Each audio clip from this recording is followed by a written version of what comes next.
కృష్ణగారు ఎన్టీఆర్లా ఎక్కువ కాలం నంబర్ 1గా ఎందుకు నిలవలేకపోయారు? 1983 నుంచి 1990 వరకు నిజంగానే కృష్ణగారే నంబర్ 1గా ఉన్నారా? ఆయన తరువాత ఆ స్థానం చిరంజీవికి వెళ్ళిందా? లేక బాలకృష్ణకు వెళ్ళిందా? ఈ ప్రశ్నలకు సమాధానం చెప్పాలంటే కేవలం 2-3 సినిమాల వసూళ్లు చూస్తే సరిపోదు. కృష్ణగారి మంచితనం, ఆయన చేసిన సాహసాలు, నిర్మాతలకు ఇచ్చిన అండ, కార్మికులకు కల్పించిన ఉపాధి, రాజకీయ ప్రవేశం, ఎన్టీఆర్తో ఏర్పడిన విభేదాలు, పరిశ్రమలో మారిన సమీకరణాలు, కొత్తతరం హీరోల ఎదుగుదల, ఇవన్నీ కలిపి చూడాలి. మొదట ఒక విషయాన్ని స్పష్టంగా చెప్పాలి. సినిమా రంగంలో నంబర్ 1 హీరోను ప్రకటించే అధికారిక సంస్థ ఏదీ లేదు. వరుస విజయాలు, ఓపెనింగ్స్, సినిమా వ్యాపారం, పారితోషికం, అన్ని వర్గాల ప్రేక్షకుల్లో ఆదరణ వంటి అంశాలను ఆధారంగా చేసుకుని పత్రికలు, పంపిణీదారులు, అభిమానులు ఒక హీరోను నంబర్ 1గా పరిగణిస్తారు. అందువల్ల ఒక సంవత్సరంలో అత్యధిక వసూళ్ల సినిమా ఇచ్చిన హీరో ఆ సంవత్సరపు విజేత కావచ్చు. కానీ అనేక సంవత్సరాల పాటు ఏకఛత్రాధిపత్యం కొనసాగించాలంటే వరుసగా విజయాలు, స్థిరమైన మార్కెట్, విస్తృతమైన ప్రేక్షకాదరణ అవసరం. ఎన్టీఆర్ ఎక్కువ కాలం అగ్రస్థానంలో ఉండటానికి కారణం ఆయన కేవలం కథానాయకుడు కాకపోవడమే. రాముడు, కృష్ణుడు, కర్ణుడు, దుర్యోధనుడు, రావణుడు వంటి పౌరాణిక పాత్రల్లో ప్రేక్షకులు ఆయనను నటుడిగా కాకుండా ఆ పాత్రల ప్రతిరూపంగా చూశారు. పౌరాణికం, జానపదం, సాంఘికం, ఏ తరహా సినిమా అయినా ఆయన చేయగలిగారు.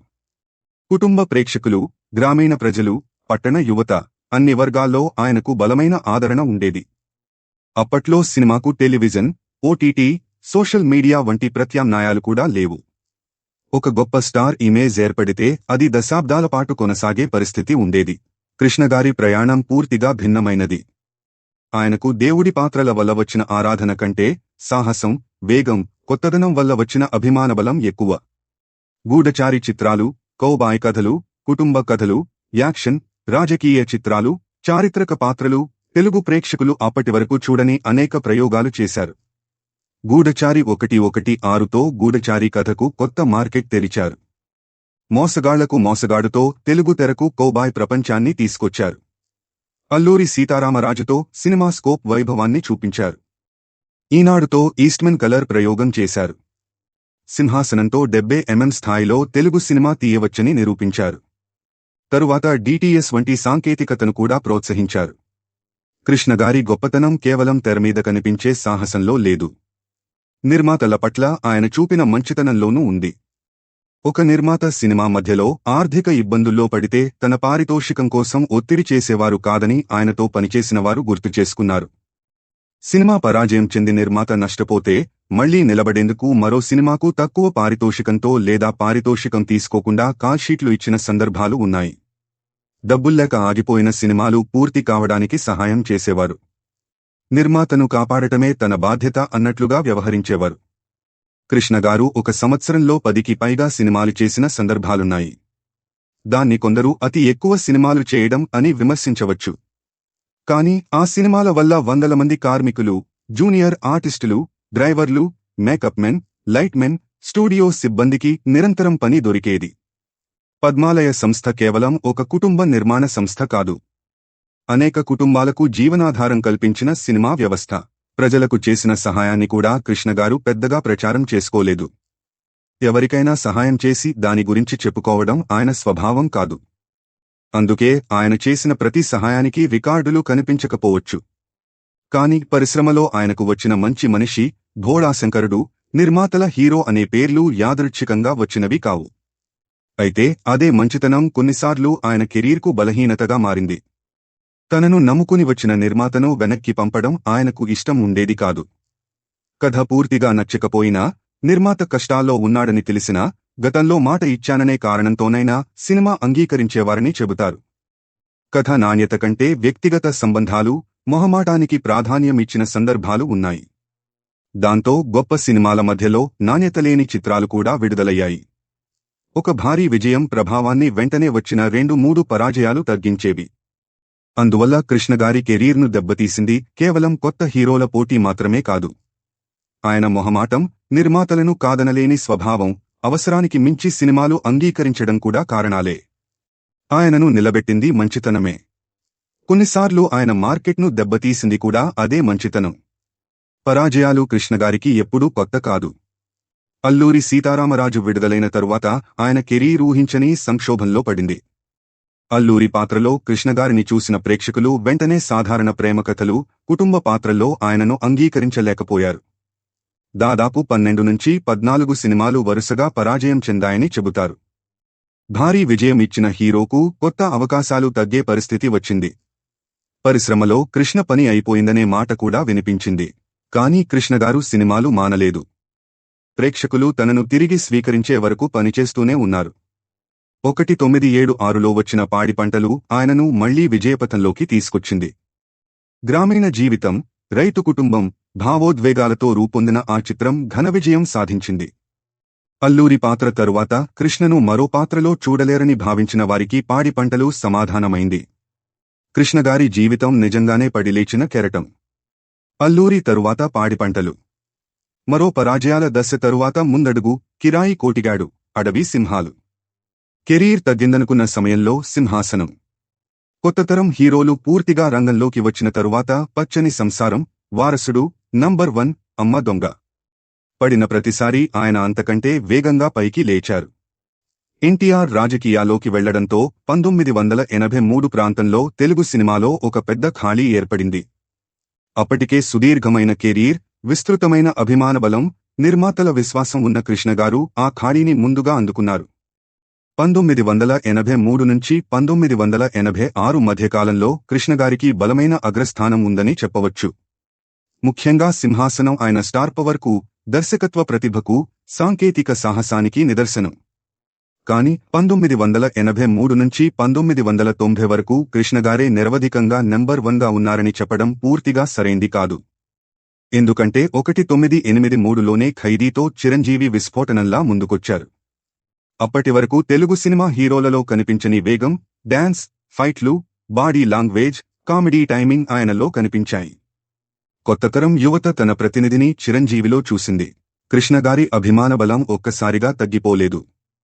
కాని ప్రేక్షకుల అభిరుచులు మారుతున్నాయి. కృష్ణగారు అప్పటికే దాదాపు 2 దశాబ్దాల కెరీర్ పూర్తి చేశారు. చిరంజీవి కొత్తతరం ప్రతినిధిగా వచ్చారు. ఇదే సమయంలో బాలకృష్ణ కూడా మంగమ్మగారి మనవడు, ముద్దుల కృష్ణయ్య, అనసూయమ్మగారి అల్లుడు, ముద్దుల మావయ్య వంటి చిత్రాలతో కుటుంబ, గ్రామీణ, మాస్ ప్రేక్షకుల్లో బలమైన మార్కెట్ ఏర్పరచుకున్నారు. కృష్ణగారికి పోటీ ఒక్క చిరంజీవితో మాత్రమే కాదు. బాలకృష్ణ, నాగార్జున, వెంకటేష్ వంటి కొత్తతరం హీరోలతోనూ వచ్చింది. ఒకే సమయంలో 4 కొత్త మార్కెట్లు ఏర్పడ్డాయి.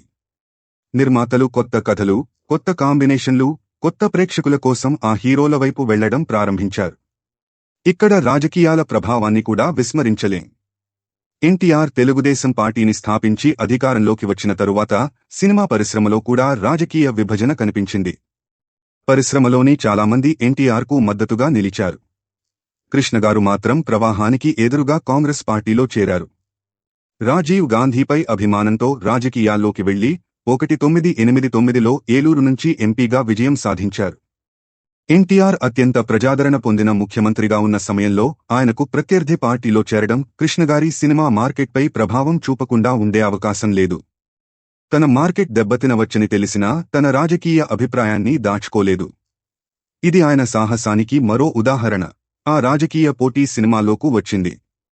నా పిలుపే ప్రభంజనం, మండలాధీశుడు, గండిపేట రహస్యం, సాహసమే నా ఊపిరి వంటి చిత్రాల్లో ఎన్టీఆర్ లేదా తెలుగుదేశం ప్రభుత్వాన్ని పోలిన పాత్రలు, రాజకీయ వ్యంగ్యాలు ఉన్నాయని ప్రేక్షకులు భావించారు. కొన్ని ప్రాంతాల్లో తెలుగుదేశం నాయకులు, అభిమానులు కృష్ణ సినిమాల ప్రదర్శనకు వ్యతిరేకంగా నిరసనలు తెలిపారు. బహిష్కరణ పిలుపులు, థియేటర్ల వద్ద ఉద్రిక్తతలు చోటు చేసుకున్నాయి. అయితే అది అధికారిక రాష్ట్రవ్యాప్త నిషేధం కాదు. అయినా ఆ రాజకీయ ధృవీకరణ కృష్ణగారి మార్కెట్ను కొంతవరకు ప్రభావితం చేసిందనడం సహజం. ఎన్టీఆర్, కృష్ణ అభిమానుల మధ్య పోటీ కూడా తీవ్రమైంది. ఎవరు నిజమైన సూపర్ స్టార్ అనే పత్రికా పోటీలు అభిమానుల మధ్య వివాదాలకు దారి తీసే స్థాయికి వెళ్లాయి. సినిమా అభిమానం రాజకీయ విధేయతతో కలిసిపోయింది. కృష్ణ సినిమా ఫలితాన్ని కేవలం సినిమా నాణ్యత మాత్రమే కాకుండా రాజకీయ వర్గీకరణ కూడా ప్రభావితం చేసే వాతావరణం ఏర్పడింది. కృష్ణ అభిమానుల్లో ఒక బలమైన వాదన ఉంది. కృష్ణగారు కాంగ్రెస్ వైపు వెళ్లిన తరువాత ఎన్టీఆర్కు సన్నిహితంగా ఉన్న పరిశ్రమ వర్గాలు ఆయనకు పూర్తిగా సహకరించలేదని వారు భావిస్తారు. రాఘవేంద్రరావు, అశ్వనీదత్, త్రివిక్రమరావు, రావు గోపాలరావు వంటి పేర్లు ఈ చర్చల్లో వినిపిస్తాయి. ఎన్టీఆర్తో పనిచేసిన పలువురు నిర్మాతలు, దర్శకులు తరువాత చిరంజీవితో భారీ చిత్రాలు చేశారు. ఎన్టీఆర్ రాజకీయాల్లోకి వెళ్లిన తరువాత ఆయన మార్కెట్ను భర్తీ చేయగల హీరో కోసం వెతికిన నిర్మాతలకు చిరంజీవి అత్యంత బలమైన ఎంపికగా కనిపించారు. ఎన్టీఆర్ కుటుంబ వారసుడైన బాలకృష్ణను వెంటనే నంబర్ 1గా నిలబెట్టకుండా చిరంజీవి చుట్టూ పరిశ్రమ ఎందుకు చేరిందని కృష్ణ అభిమానులు ప్రశ్నిస్తారు. దానికి వ్యాపారపరమైన సమాధానం కూడా ఉంది. బాలకృష్ణ అప్పటికి తనకంటూ స్థిరమైన కమర్షియల్ ఫార్ములాను నిర్మించుకుంటున్నారు. చిరంజీవి మాత్రం ఖైదీ తరువాత యువత, పట్టణ మార్కెట్, మాస్ ప్రేక్షకుల్లో వేగంగా ఎదిగారు. నిర్మాతలు కుటుంబ వారసత్వం కంటే అప్పటి మార్కెట్ డిమాండ్ను అనుసరించారు. దీంతో చిరంజీవికి పెద్ద దర్శకులు, నిర్మాతలు, సాంకేతిక నిపుణులు వరుసగా లభించారు. కృష్ణగారికి వచ్చే భారీ ప్రాజెక్టులు తగ్గాయి. కృష్ణ అభిమానుల దృష్టిలో ఇది సహాయ నిరాకరణ. పరిశ్రమ దృష్టిలో మాత్రం మారుతున్న మార్కెట్కు అనుగుణంగా జరిగిన వ్యాపార పునర్వ్యవస్థీకరణ. అందరూ కలిసి కృష్ణగారిని దించేందుకు కుట్ర చేశారని చెప్పడానికి ఆధారాలు లేకపోయినా రాజకీయ శిబిరాలు, వ్యక్తిగత సంబంధాలు, మార్కెట్ లెక్కలు కలిసి ఆయన అవకాశాలను ప్రభావితం చేశాయని మాత్రం చెప్పవచ్చు. ఎస్పి బాలసుబ్రహ్మణ్యం కొంతకాలం కృష్ణగారికి పాడకపోవడం కూడా ఈ సందర్భంలో ప్రస్తావించబడుతుంది. కానీ అది రాజకీయ బహిష్కరణ కాదు. కెరీర్ ప్రారంభంలో బాలుగారిని కృష్ణ ఎంతో ప్రోత్సహించారు. బాలు నిర్మాతగా ఆర్థిక ఇబ్బందుల్లో ఉన్నప్పుడు తనకు రావాల్సిన పారితోషికాన్ని కూడా వదులుకున్నారని చెబుతారు. తరువాత విజయకృష్ణ బ్యానర్లో పాడిన పాటకు సంబంధించిన చిన్న బాకీ విషయంలో అపార్థం ఏర్పడింది. దాంతో కొంతకాలం కృష్ణ సినిమాలకు బాలు పాడలేదు. రాజ్, సీతారాం వంటి గాయకులను ఉపయోగించారు. తరువాత వేటూరి, రాజ్, కోటి మధ్యవర్తిత్వంతో ఇద్దరూ మళ్లీ కలిశారు. పాత విషయాలను మర్చిపోయి కలిసి పనిచేశారు. అయితే అదే కాలంలో బాలుగారి స్వరం చిరంజీవి సినిమాలకు గొప్ప బలంగా మారింది. పాటలు, డాన్సులు చిరంజీవి మాస్ ఇమేజ్ను వేగంగా పెంచాయి. కృష్ణ, బాలు మధ్య వచ్చిన తాత్కాలిక విరామం కృష్ణగారికి సంగీతపరంగా కొంత నష్టం చేసి ఉండవచ్చు. కృష్ణగారికి డాన్స్ రాదని విమర్శించినవారు కూడా ఉన్నారు. ఆయన శాస్త్రీయంగా శిక్షణ పొందిన డాన్సర్ కాదు. కానీ సినిమా పాట విజయవంతం కావడానికి క్లిష్టమైన స్టెప్పులు మాత్రమే అవసరం కాదు. బాడీ లాంగ్వేజ్, ఉత్సాహం, ముఖ కవళికలు, తెరపై కనిపించే ఆనందం కూడా అవసరం. ఆ లక్షణాలు కృష్ణగారిలో పుష్కలంగా ఉండేవి. ఆయన స్టెప్పులు సులభంగా, అభిమానులు అనుకరించగలిగేలా ఉండేవి. పాటలో తాను ఆనందిస్తూ ప్రేక్షకులను కూడా ఆనందింపజేసేవారు. అందుకే డాన్స్ రాదని విమర్శించిన వారి నోళ్లు మూయించేలా ఆయన పాటలు ప్రజాదరణ పొందాయి. అనేక సాధారణ చిత్రాలు కూడా పాటల కారణంగా ప్రేక్షకులకు చేరువయ్యాయి. Ghantasala, SP Balasubrahmanyam, P Susheela, S Janaki వంటి గాయకుల స్వరాలు, కృష్ణగారి ప్రత్యేకమైన స్క్రీన్ ప్రెజెన్స్ కలిసి వందల పాటలను చిరస్మరణీయం చేశాయి. తరువాతి దశలో యువ హీరోల సినిమాల్లో ప్రత్యేక గీతాలు, అతిథి పాత్రలు చేయడానికి కృష్ణగారు వెనుకాడలేదు. అగ్రనటుల్లో అత్యధికంగా ప్రత్యేక గీతాలు, అతిథి పాత్రల్లో కనిపించిన వారిలో ఆయన ఒకరు. తనకంటే చిన్న హీరో సినిమాలో కనిపిస్తే తన స్థాయి తగ్గిపోతుందని భావించలేదు. తన స్టార్ పవర్ ఆ సినిమాకు ఉపయోగపడితే చాలని అనుకున్నారు. 1994లో వచ్చిన యమలీలలో అలీ కథానాయకుడు. అప్పటివరకు హాస్యనటుడిగా గుర్తింపు పొందిన అలీని హీరోగా పెట్టి భారీ సినిమా చేయడం సాహసం. ఆ సినిమాకు స్టార్ ఆకర్షణ ఇవ్వడానికి కృష్ణగారు జుంబారే జూజుంబారే పాటలో ప్రత్యేకంగా కనిపించారు. కృష్ణగారి ప్రవేశం పాటకు పండుగ వాతావరణాన్ని తెచ్చింది. అలీ హీరోగా వస్తున్న సినిమాకు స్టార్ గుర్తింపు లభించింది. కృష్ణ అభిమానుల్లోనూ సినిమాపై ఆసక్తి పెరిగింది. ఒక సీనియర్ సూపర్ స్టార్ కొత్త హీరోను ఆశీర్వదిస్తున్న భావన ఏర్పడింది. యమలీల విజయానికి కథ, కామెడీ, సంగీతం, కైకాల సత్యనారాయణ నటన ప్రధాన కారణాలు. కాని కృష్ణగారి ప్రత్యేక గీతం సినిమాకు అదనపు ఆకర్షణను, ప్రచారాన్ని ఇచ్చింది. ఆ పాట తరువాత సీనియర్ స్టార్లను ప్రత్యేక గీతాల్లో చూపించడం అదృష్ట సూచికగా భావించే ధోరణి మరింత పెరిగింది. 1993లో వచ్చిన వారసుడులో నాగార్జున కథానాయకుడు అయినప్పటికీ కృష్ణగారి ధర్మతేజ పాత్ర కథకు ఆత్మ. మొదట్లో నాగార్జున పోషించిన వినయ్కు ధర్మతేజపై ద్వేషం ఉంటుంది. అతను నేరస్థుడు, తన తల్లిని చంపిన వ్యక్తి అని భావిస్తాడు. తరువాత అసలు నిజం బయటపడుతుంది. కొడుకు ప్రాణాలను కాపాడటానికి కుటుంబానికి దూరమైన తండ్రి ధర్మతేజ. బయటకు కఠినంగా కనిపించిన కొడుకుపై అపారమైన ప్రేమ కలిగిన వ్యక్తి. కృష్ణగారి గంభీరమైన రూపం, స్టార్ ఇమేజ్, భావోద్వేగ నటన వల్ల ఆ పాత్రకు బలం వచ్చింది. నాగార్జునతో సంఘర్షణ, తరువాత తండ్రి కొడుకుల కలయిక సినిమా భావోద్వేగ కేంద్రంగా నిలిచాయి. నాగార్జున, కృష్ణ కలిసి నటిస్తున్నారనే అంశం విడుదలకు ముందే భారీ అంచనాలు సృష్టించింది. సినిమా గొప్ప వాణిజ్య విజయం సాధించింది. దాని కథకు బరువు, రెండో భాగానికి భావోద్వేగ శక్తి, ప్రచారానికి విస్తృతి ఇచ్చింది కృష్ణగారి పాత్ర. 1996లో వచ్చిన రాముడొచ్చాడులో కృష్ణగారు కృష్ణప్రసాద్గా ప్రత్యేక పాత్ర పోషించారు. ధనిక, పేద తేడా చూడని ఆదర్శవంతుడైన కృష్ణప్రసాద్ను గ్రామమంతా దేవుడిలా గౌరవిస్తుంది.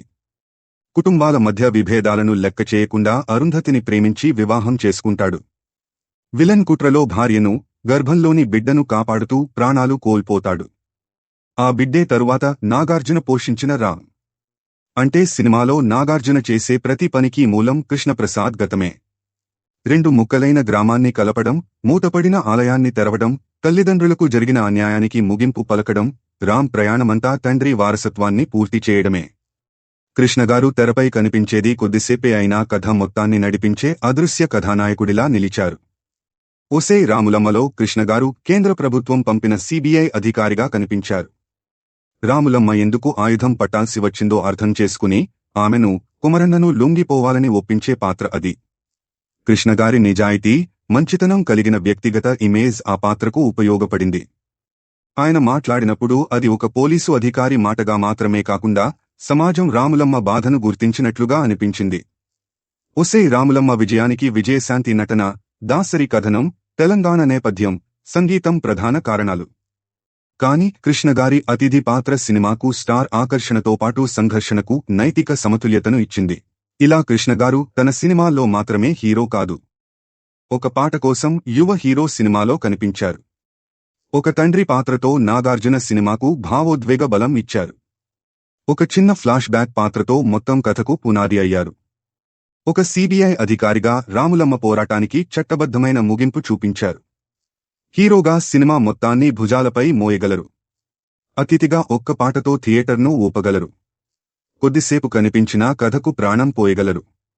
1990ల ప్రారంభంలో కృష్ణగారి పని అయిపోయిందని మరోసారి ప్రచారం జరిగింది. చిరంజీవి అగ్రస్థానంలో ఉన్నారు.